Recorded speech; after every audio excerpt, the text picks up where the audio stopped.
Tatlong nagatid sa estudyanteng nasawi dahil umano sa hazing sa Cavite, tukoy na ng pulisya.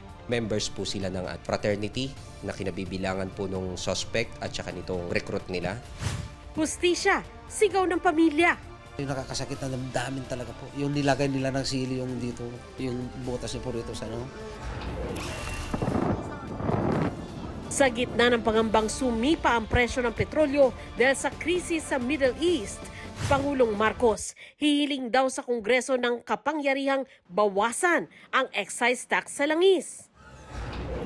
At total lunar eclipse, nasaksihan sa Pilipinas ngayong gabi.